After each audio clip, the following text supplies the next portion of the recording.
Good afternoon, everyone. Thank you for inviting me. 皆さんこんにちは。ご招待ありがとうございます。So today, I'm going to talk a bit about the history and design and uses of IMS Content Packaging, Learning Tools Interoperability, and IMS Question and Test Interoperability Assessment.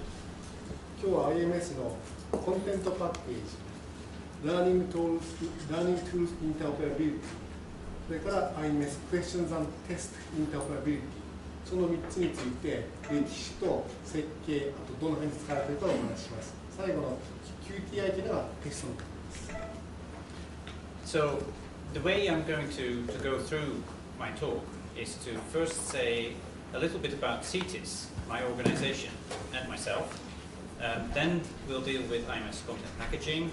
Then we'll go on to IMS QTI assessment, Question and Test Interoperability Assessment. Then IMS Learning Tools Interoperability, and then we finish with EduPub and its connection to IMS specifications. まず彼が属している CETIS という組織および彼自身についてご紹介した後、IMS のコンテントパッケージについてお話しします。その後 QTI と Learning Tools Interoperability、最後に EduPub と IMS のスペックが今後どのように関わっていくかについてお話しします。So, about my organization, CETIS.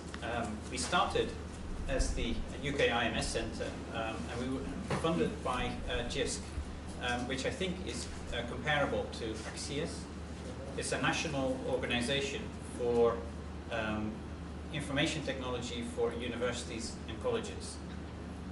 Then we became the Centre for Educational Technology and Interoperability Standards, then an Innovation Support Centre, and now we're just CETIS at the University of Bolton, and we work for JISC as well as a number of other customers. もともと JISC というこれは、イギリスの大学の大学の教育センターの集まりのようなものですか。日本にあるこのアクセスって日本語名称何でしたっけ？大学 IT 通信教育会、それと相当するものと思いますけど、それによって作られたイギリスの IMS センターとして1999年に発足し、その後、ウェールズ大学の組織となり、そしてまだ現在 JISC にサポートされているオーガナイゼーションで、ただし JISC 以外もカスタマーになっています。And me personally, I've worked on, or been a co-chair of both the Content Packaging 1.14 and 1.2 working groups. I was also the co-chair and sort of advocate of IMS QTI 2.1. ウィルベルトさんは IMS コンテントパッケージングの 1.1.4 と 1.2 の時の共同議長を務められました。最近では IMS QTI 2.1、こちらの方の共同議長も務めておられます。So, what I'm going to say about IMS content packaging is a little bit about the original aims and what it was designed to do. Then a little bit of an overview of the history. Then I'm going to demonstrate an example and talk a little bit about the differences between IMS content packaging and EPUB. Then I'm going to say a little bit more about what the different variants of content packaging do, what they have. And then maybe a little bit about convergence with other specifications and the Ramlet standard. まず IMS コンテントパッケージについてです。最初に元々の目的と基本的なデザイン、その次に歴史、その後実例を示します。その次に EPUB とこのコンテントパッケージングがどのように違うかをお話した後、このコンテントパッケージングのいろんな編集、それはスコームであり IMS コモンカートリッジですけど、それについてお話しします。最後に別のスペック、ラムレットというものに、そういうものとのに収束していく、今後の可能性ですけど、それについてお話しします。Okay, the basic aim of IMS content packaging was to facilitate interoperability of content between systems that import, export, aggregate and disaggregate packages. And those systems were typically learning management systems, digital repositories and authoring tools. このコンテンツパッケージの目的というのは、システム間でパッケージをインポートし、エクスポートし、そのパッケージを組み立て、さらに分解する、そのパッケージの中にいろんな内容が入っているわけですね。そういうことが目的です。主な対象システムとしては、ラーニングマネジメントシステム、学習管理システム、それからコンテンツを格納するレポジトリ、それからオーサリングトゥールです。So it was not designed to be a presentation format. It's pure data exchange. これは表示のためのフォーマットじゃなくて、データの交換のためのフォーマットです。The basic idea is to have a zip archive with all of the packages or all of the files in it and one manifest document that defines the structure. 一つの ZIP ファイルの中にいろんなファイルを入れ、マニフェストとして一つのファイルがあって、そこに全体の構造を示す。それが基本的なアイテムです。And the basic structure of that manifest document is an organization, which is like a table of contents, and a resources section, which is the list of all the content assets. And the organization gives a guide or gives the path to through all of the content. オーガナイゼーションの部分が目次に相当する部分で、その他に全てのリソースのリストの部分があります。So just quickly, the development started in 1999. It became big sort of around 2005, and in 2009 it became an international standard. So it's now an international standard. But there is no current plans to develop it further. 1990年に第一版が作られ、その後 CP1.コンテンツパッケージング 1.1.2 が作られ、2001年にこの時に非常に広く普及しました。これで国際規格にもなっています。ただ現在この先を拡張していこうというそういう計画はないです。Okay, I will give a quick demonstration of both the reload packaging tool and how a content package can be imported into the Moodle learning management system. 簡単なデモンストレーションします。まずパッケージングトゥールにコンテンツをパッケージをリロードすること、それから Moodle という学習管理システムにこのパッケージを渡すこと。So here you can see the list of all the content assets in one particular content package. 左側にあるのがすべてのコンテンツのリストですね。あるパッケージの中にあるすべてのコンテンツのリスト。And here is an editor for the manifest file. 右側にあるのがマニフェストファイルを編集するためのエディターの表示です。You can just easily change things around, delete things, edit the general structure of the package. 削除したり、一般的な構造を変更することができます。And down here are the resources that define or that are referred to by the organization. さっきのオーガナイゼーションのところで参照されているリソースは下のところでもう一回全リソースが並んでますのでそこに現れています。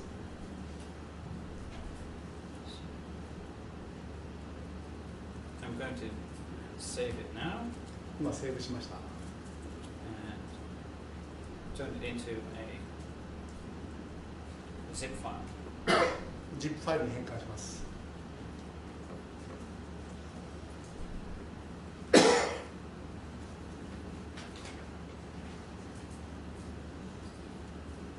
Switching over to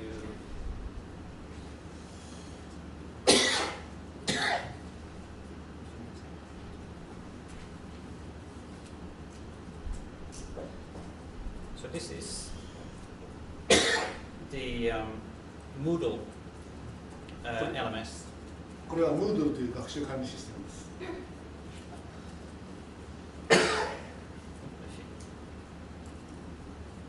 So you can this is standard Moodle. I haven't changed anything about it. これは標準的な Moodle で別に何の変更も施されていません。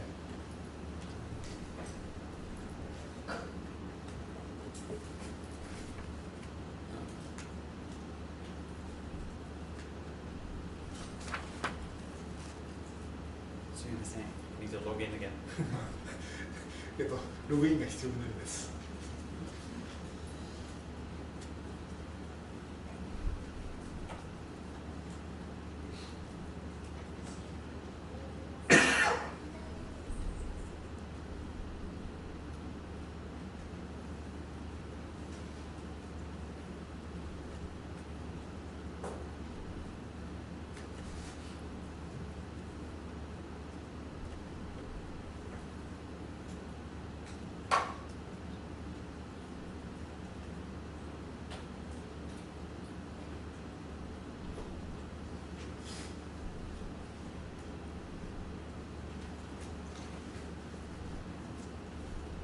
Typing the name of the package?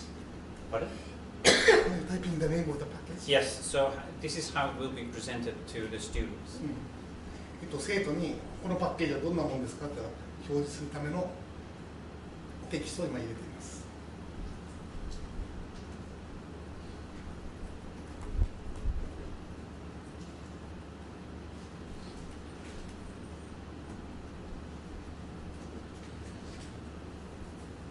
And there it is.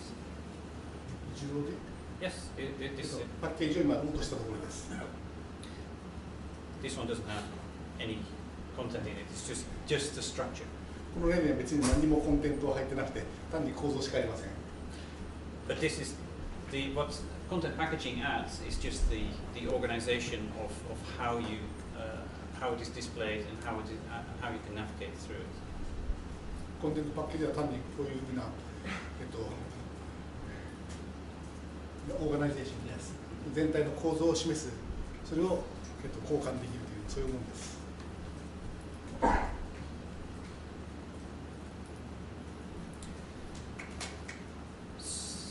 So there are many other packaging tools and LMSs that make or that work in the same way.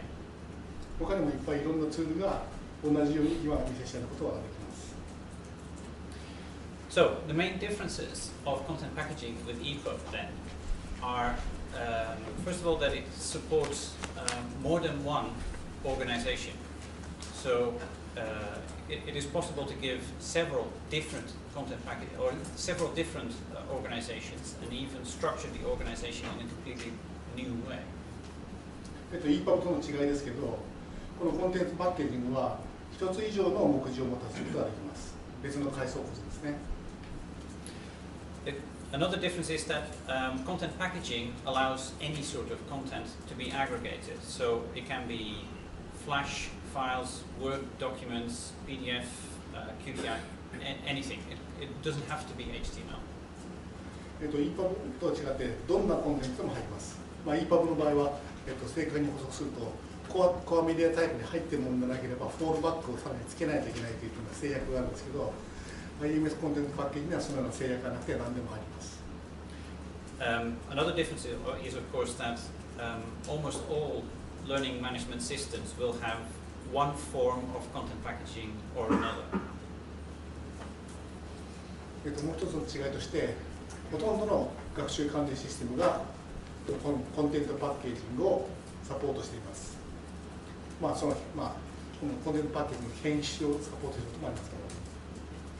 And it has been integrated with many other learning technologies, such as a standard way of tracking what learners are doing. So as they progress through the content,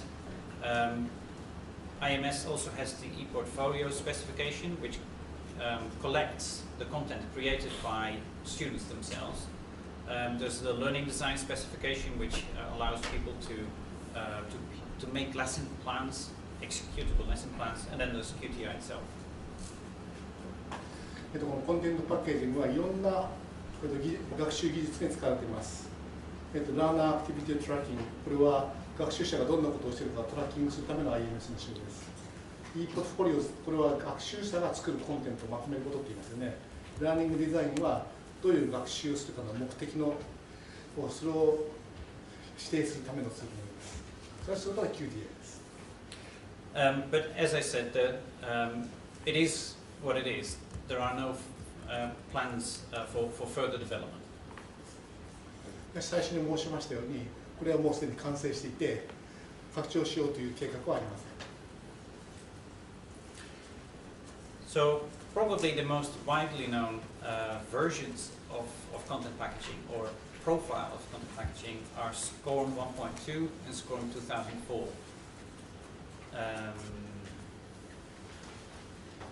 What they add is a specific metadata profile.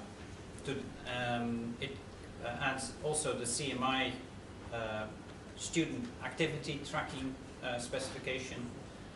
It has the shareable content object concept to make granular pieces of content more reusable, and it removes a lot of optionality from content packaging. IMS コンテンツパッケージには編集がいくつかありまして、プロファイルサブセットですけど、その一番よく知られているのはスコーム 1.2 とスコーム 2004 でしょう。スコーム 1.2 は2001年にでき、コンテンツパッケージに IEEE のラーニングオブジェクトメタデータとか、やっぱり IEEE のコンピューターメディエイティブインストラクション CMI、じゃあその JavaScript LMS というコンテンツ、そういうものを追加しているとか、その API ですね。それからシェアブルコンテンツオブジェクトを追加している。だからもともとコンテンツパッケージになったいろんな、オプションの機能を削除している。そこ2004 Not yet. So SCORM 2004 adds to that simple sequencing specification, which is a way of making content adaptive to the learner. So depending on how they're doing, they can follow a different path through content. SCORM 2004はさらに IMS シンプルシーケンシングという機能を出しています。これはその学習者の、その習熟度、習熟度というかな、どこまで分かっているかによって、何を次に定義するかを変えるものです。And then IMS itself made common cartridge, which adds a couple of more features that are specific to schools and higher education, such as forum discussions and content types for interoperable whiteboard. Dedicate to schools? Schools and universities. Universities. Mm-hmm. Not elementary schools? Not so much. コンテンツパッケージングというのがもともとあるんですけど、その他に IMS 自身がコモンカートリッジという編集を作っています。これには LTI を足したり、フォーラムでディスカッションする機能を出したり、ウェブリンク足したり、QTI 1.2機能プロファイルを追加。その他にいくつかの機能を追加しています。割と学校と大学用であって、あまり小学校用ではないです。But I think there's an activity starting to make one for elementary schools, a version of common cartridge for elementary schools. このコモンカートリッジをもっと小学校向けにものにしようというそういう活動もあります。So, content packaging is one of many specifications that aggregate content. Similar specifications from areas outside of education include METS from the library world, Atom from the web, Impact 21 multimedia industry, and OAI ORE from digital repositories. What the Ramlet standard does is give a structured way of translating between all of them. And the ISO SC36 organization is now looking at maybe adding EPUB to that. いろんなこういうパッケージングのための仕様はいっぱいあるんですけど、それを全部まとめたような仕様として IEEE のラムネットというスペックが今あります。作られてあります。これは METS とか IETF のアトムとか MPEG の DID、IMS のコンテンツパッケージング、OAI の ORA、あとひょっとしたら EPUB、そういうものを全部まとめて相互に変換するためのことをまで規定したような仕様になるようです。で C36 で EPUB のことも考えられます。Okay, so that was about content packaging. Did you take sort of questions at the end? ここまでコンテンツパッケージの話は終わります。So I'm now going to switch to IMS question and test interoperability. And what I'm going to outline about QTI is, again, the history and purpose, all of the different parts of QTI2 and their functions. I'm going to demonstrate some tools, say a little bit about the accessible portable item protocol, about current implementations, future developments, and a possible future for QTI and the relationship with HTML5. では次に IMS の Question and Test Interoperability、QTI と訳されるものですけど、それについてお話しします。これが本日の主題のアセスメントですね。まずさっきと同じように歴史と目的についてお話しします。その後 QTI2.1 の構成部品とその機能、その後実際にデモンストレーションします。次にアクセシブルポータブルアイテムプロトコルというアクセシビリティを追加するための部分について触れます。それから現在の実装、今後の発展、一つの QTI の、彼自身のこれ意見ですけど、どういうふうになっていくべきかという提案。で最後に HTML5 とどう QTI2.1 をインテグレートするか、そういう話をします。The central purpose of QTI, and this is the kind of the important thing, or the important use case why it was designed, is to enable items, tests and results to interoperate between all relevant systems. QTI の目的についてまずお話します。これはアセスメント、ドリルを構成するアイテム、それから一つのテスト全体、それからテスト結果、そういうものをいろんなシステムの間で総合運用を可能にすることです。So, in the use case that it was designed for, all of these different people and all of these different systems could be from different organizations. この図であるいろんなキープレイヤーとシステム、それらはみんな別の組織に所属するもので、そういうことができるように作られています。So, items need to be able to flow from an authoring tool to an item bank. アイテムというのは一つのテストの小さい問題単位ですけど、それが、アイテムを格納するアイテムバンクに格納できるのです。And then a test constructor needs to be able to select items from the item bank and construct a test. アイテムバンクからアイテムを引っ張り出してきてテストを作るということがテストコンストラクターの仕事ですけど、それができるようになっています。And then the test needs to be able to run in an assessment delivery system. テストはアセスメントデリバリーシステムというものの上で実行されます。And the assessment delivery system needs to be accessible from the learning system. アセスメントデリバリーシステムはもともとの学習管理システムから起動できます。And then the results need to flow back from the assessment delivery system to the learning system. テストの結果というのは、アセスメントデリバリーシステムから学習管理システムの方にデータが渡されます。So, it's been in development as a specification since 2001. これは2001年からずっとやられている活動です。And the first version of it had its own structure. So even the item part had no relationship to HTML at all. And many implementations of it were typically done in Flash or Java and sometimes HTML. QTI 1.何もというのは HTML とは何の関係もないんです。これは普通は Flash とか Java とかで実装されました。たまには HTML に変換されて実装されたこともあります。But as a development from that, that was changed with QTI 2.0, and that adopted a modular profile from the W3C of XHTML, which was integrated into QTI's own XML format. しかし QTI2 になった時に大変更がありました。これは W3C の XHTML、それはモジュール化されたプロファイルなんですけど、それを採用し、そこから XML の色、XHTML のいろんなものを持ってきて、それを用いて再構成しまし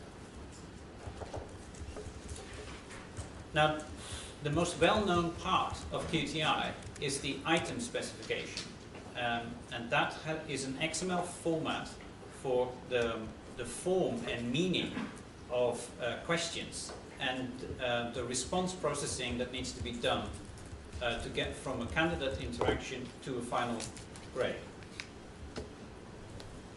これアイテムが一番よく知られている部分だと思うんですけど、ここは質問を書き記述するための XML フォーマットです。これはその質問の意味ですとか、ユーザーの回答の処理、それからその回答をどのように採点して、そういう部分、回答の採点記事ですね。そしてこれは表示とは独立しています。But it was specifically designed to have the items independent of styling. So the same item can look quite different in different assessment systems. アイテムはスタイルから独立してまして、スタイルを切り替えると、システムが別のスタイルを使っていると全く別の表示がされます。同じアイテムだっても別のシステムでは全く変わってきます。The other main part of QTI is the test part, which is a separate XML format that allows people to define tests, do the results processing, so gather up the results from the items and change that into a final grade, and then test navigation. 2番目のこれも重要な部分なんですけど、これはテストです。これはテスト全体の定義を記述するための XML フォーマットです。これは、アイテムの結果処理から上がってきた結果をまとめるようなリザルトプロセッシング、結果処理ができます。それからテストのナビゲーションをできます。It also allows authors to specify a degree of adaptation to the candidate, so that if one part of the test goes well, a candidate can skip or have a free choice of further question items. 学習者の程度に応じて、多少のカスタマイズができます。つまり、例えば大問1をある生徒がちゃんと解けたとすると、じゃあ次の大問にはスキップする、そういうことができます。Then the third part is packaging and metadata, so that allows people to aggregate all the items and tests into a single content package and associate metadata description with it.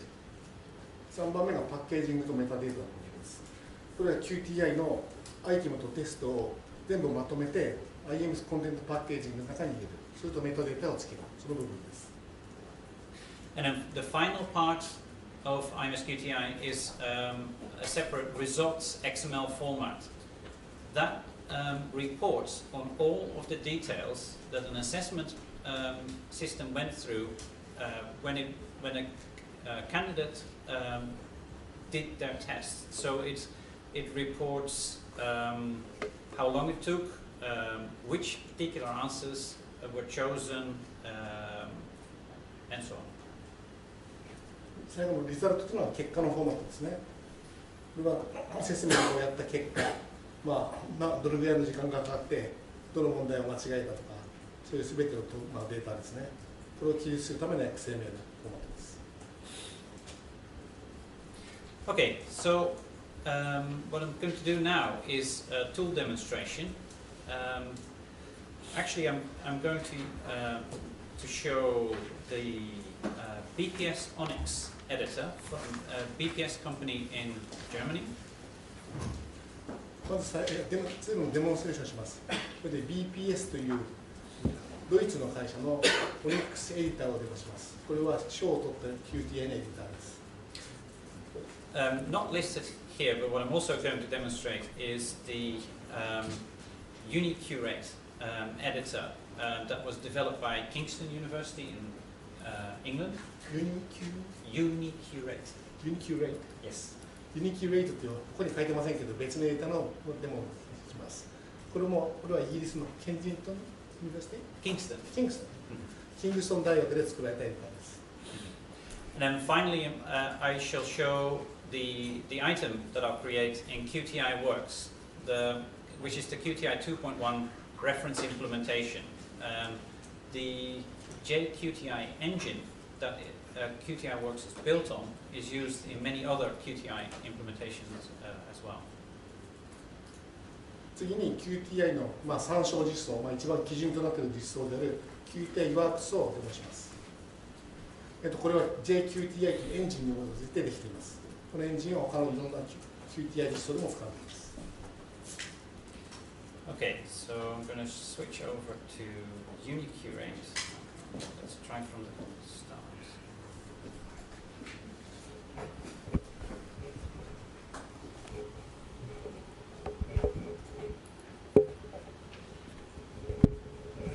So,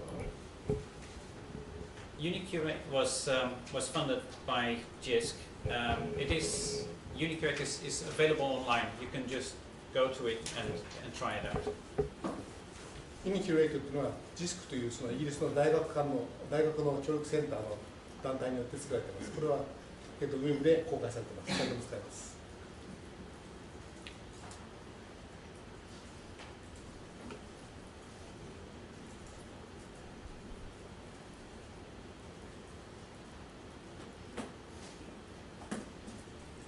So this is a very simple editor.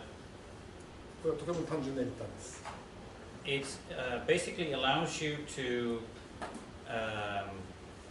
give it a title. まず質問のタイトルをつける。And a prompt. 入力促進記号、プロンプトですね。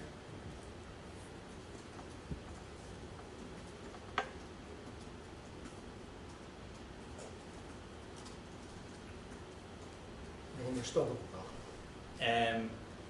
And you can add static text, text response, or multiple choice. We can add static text? Yes, just more text, plain text. もっとテキストをつけることもできますし、それからテキストレスポンス Fill in the blank? ユーザーが、テキストを入力できるようなフィールド、そういうものをしていくこともできますし、いくつかの選択肢をつけることもできます。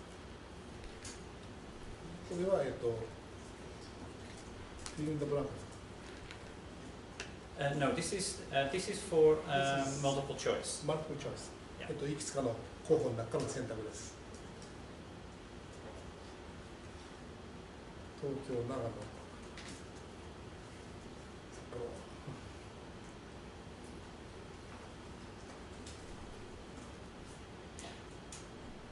It also allows you to specify some feedback that is specific to a particular answer. So after the candidate is chosen, it can show you some feedback about the particular option that they chose. 例えば、京都という選択肢が選ばれたときに、どういうフィードバックをユーザーに出すか、そういうことを指定することができます。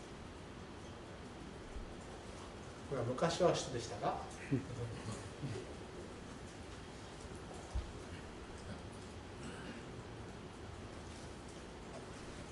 東京だったら正解。よくできまし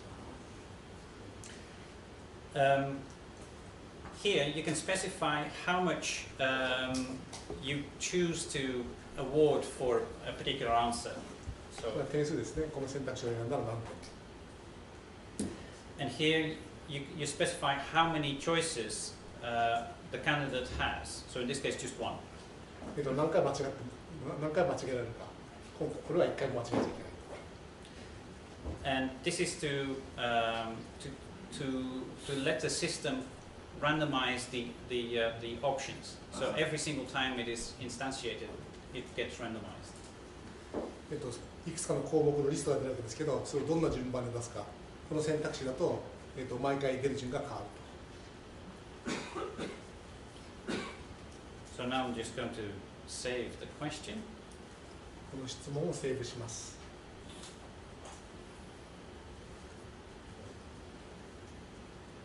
質問に名前を付けます。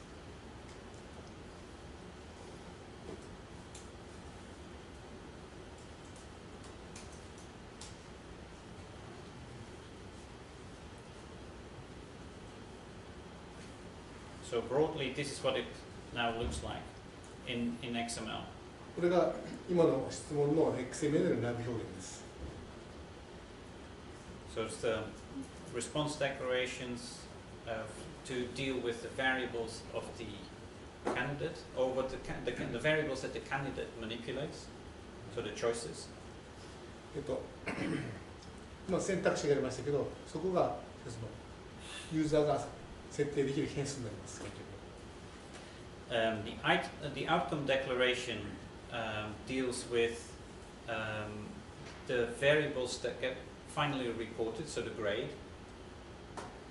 このアウトカムデクラレーションとは最終的に出力される結果ですね。この場合スコアですね。And this is the broad structure of the visible part of the item itself. これが今の質問項目の全体構造です。特に目に見える部分。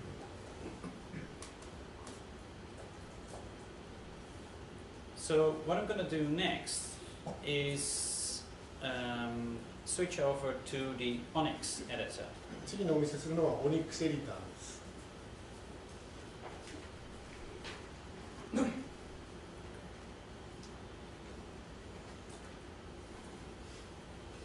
Switching to the English.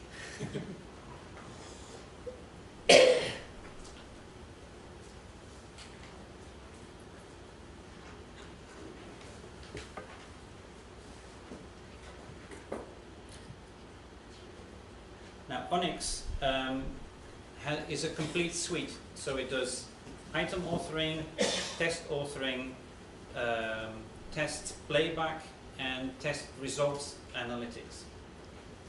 Onyx は完全なシステムでして、アイテムを作ることもできるし、テストを作ることもできるし、テストを実行することもできるし、テスト結果の診断をすることもできます。But today we're just going to make a very simple test. 今日はごく簡単なテストを作ることだけやります。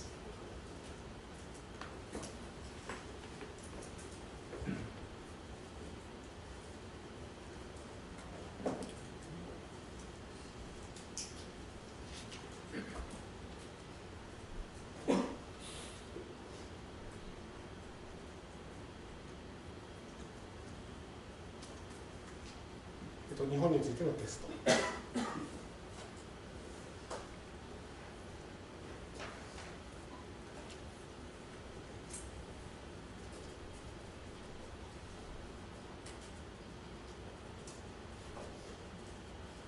So this is the basic test structure. It always has one section with at least one question in it.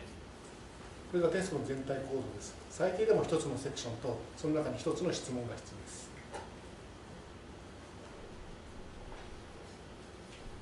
But before that, we're going to import the question item that I've just made. まずさっき作ったアイテム、質問アイテム、それをインポートします。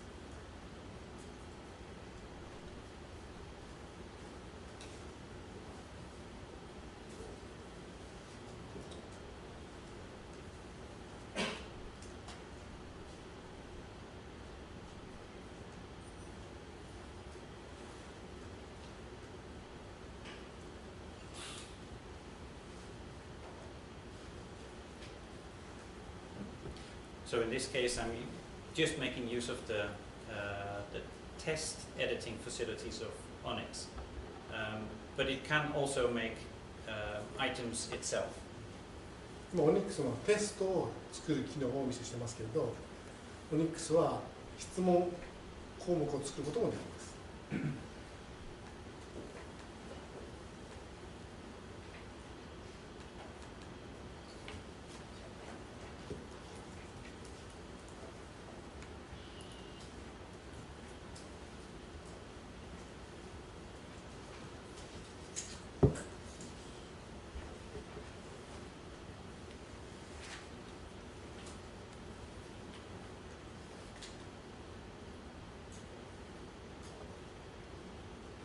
So here's a bit of information about the item before you put it in. 各一つのアイテムについての情報が今ちょっと表示されています。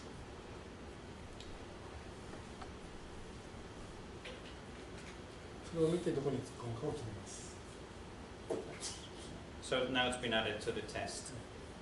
これで先ほど作った質問項目がこのテストに追加されました。さっきのテキストのままですね。In terms of the question capabilities of ONIX, ONIX の質問の、その機能について言いますと、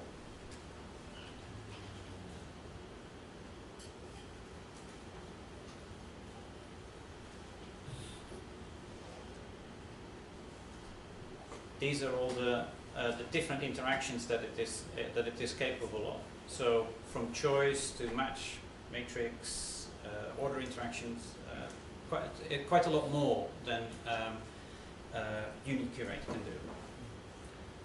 質問項目にはそのインタラクションのタイプに応じていろんな、タイプがあるわけですね。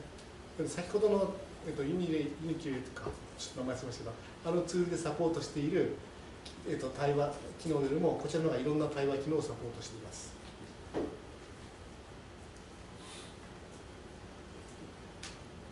But we're going to do just one question.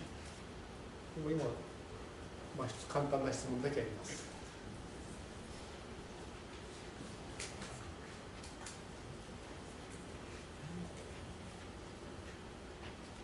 And again, for both the test as well as the section, you can add as many descriptions, metadata, and outcome processing as you want. But we're going to skip that for now.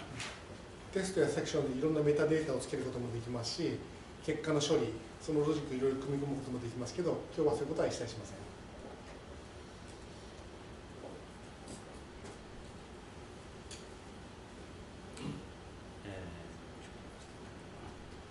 So here's the test that we just made. 今作ったテストですね。And we're going to export that. これをエクスポートします。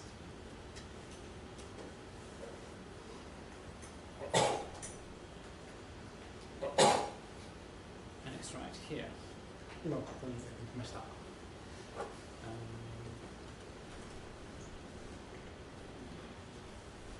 Now, in terms of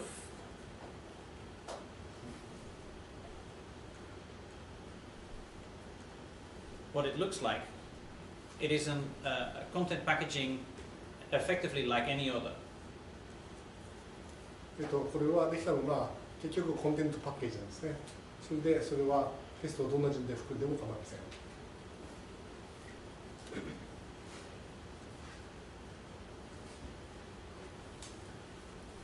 So the same structure of metadata, organizations, and then resources. メタデータがあり、その後オーガナイゼーションがあって、その後リソースがあります。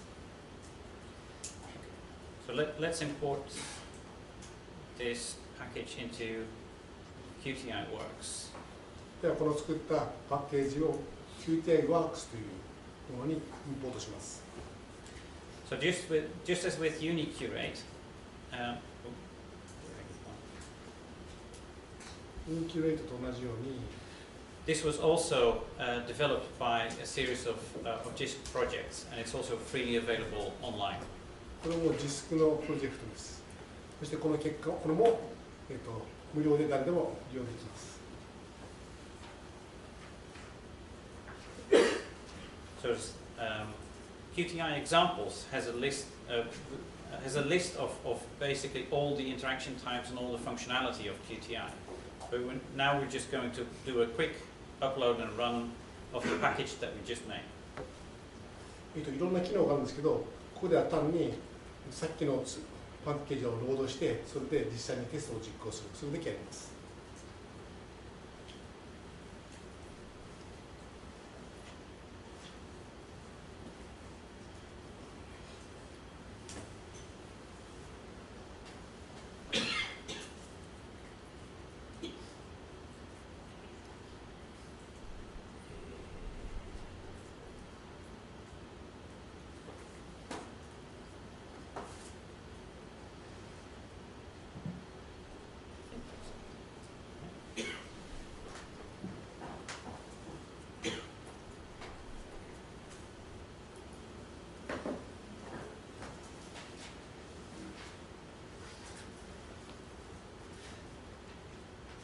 So now it shows the whole test menu as the candidate would see it. But because our test is very simple, there's only one item in it. まずこれがテスト全体のトップレベルのメニューですね。ただこれは非常に簡単なので一つのセクションしかありません。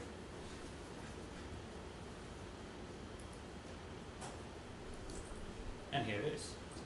その中のキャピタルという質問に先ほど作ったものが表示されています。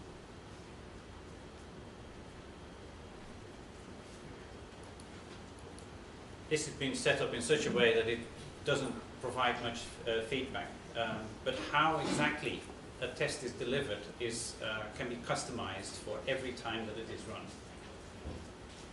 今はあんまりいろんな情報を普通に淡々と表示してるだけですけれど、いろんな実行スタイルがあって、それは実行のたびに別のやり方で表示することもできます。And this is the author's feedback or test author's feedback page, which can give very detailed information about exactly how a particular assessment has been run. このテストオーサーズフィードバックというページは、今のアセスメントがどのように実行されたかに関しての詳しい情報を与えます。So it shows when the test was taken, the duration, the precise outcome values, and how the test's plan and structure has run, and also under what conditions the test was run.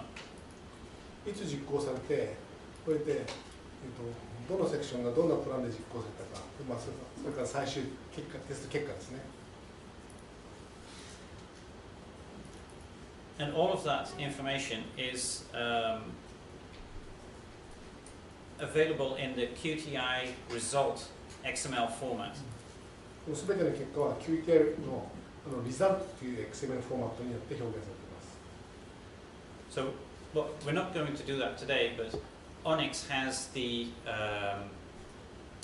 analytics, an analytics tool that takes in this format and gives you high-level statistics about how well particular items and tests do and how well particular candidates are doing on those assessments. 今日はお見せしませんけど、Onyx はこのテスト結果をまとめて分析するためのツール、それを提供しています。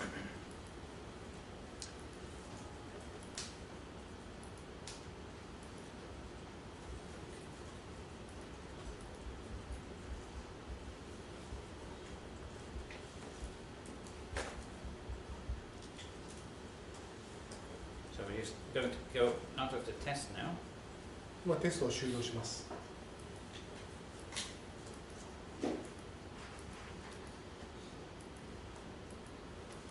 And I'll show you a few more of the possibilities of QTI works, and as well as QTI more generally. So 次に QTI ワークスの他のいくつかの機能をお見せします。これは QTI 自体の可能性を示すものなんですけど。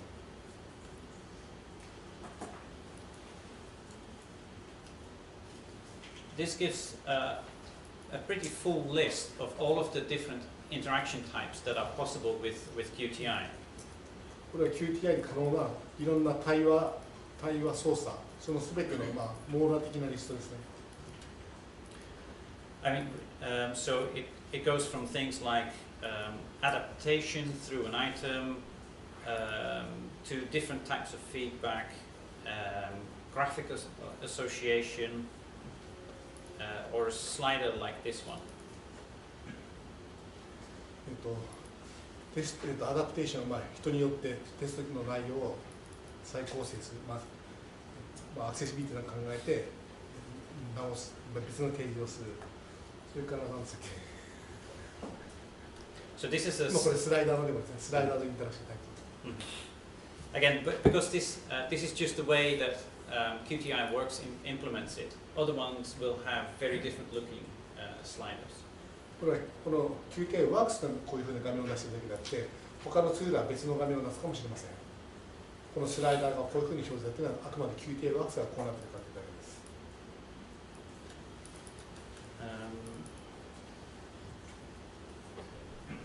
another example is of ordering. 次は順番付けです。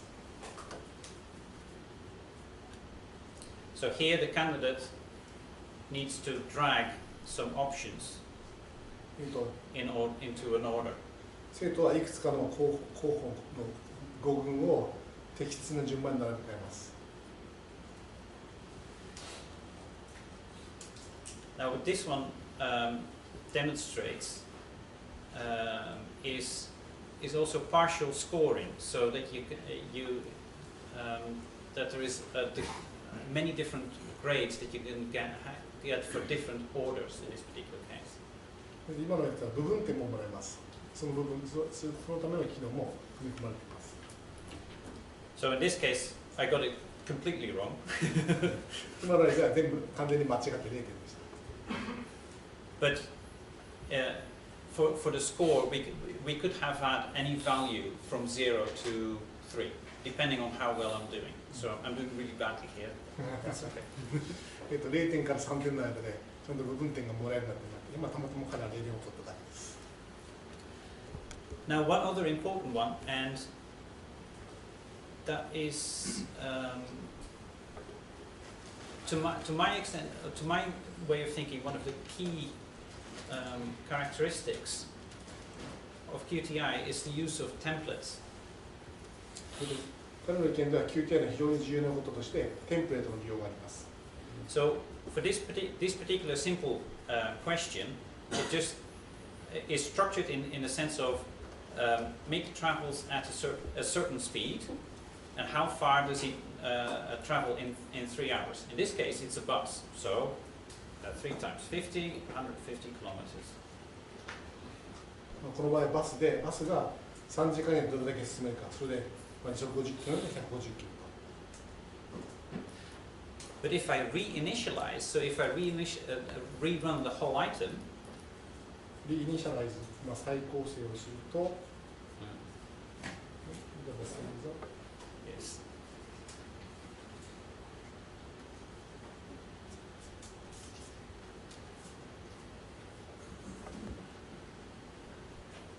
Right. 今度は乗り物が違ってますね。 You have essentially the same question, but with different variables. 質問は同じですけど、変数が違ってます。 This is extremely important for mathematical education, because I've seen professors do much more sophisticated template items with much more complicated formula using MathML, and they have to alter that item only once, and then they can run it tens of thousands of times, so that the candidate has the most patient teacher to allow them to interact with the same type of question with constantly different variables. 今この例は単純ですけど、彼が見た例では、数学の教師が非常に複雑な数式なんかを使っていて、でもその中の変数は毎回違う。そういうことをするためにこのテンプレートは極めて有用です。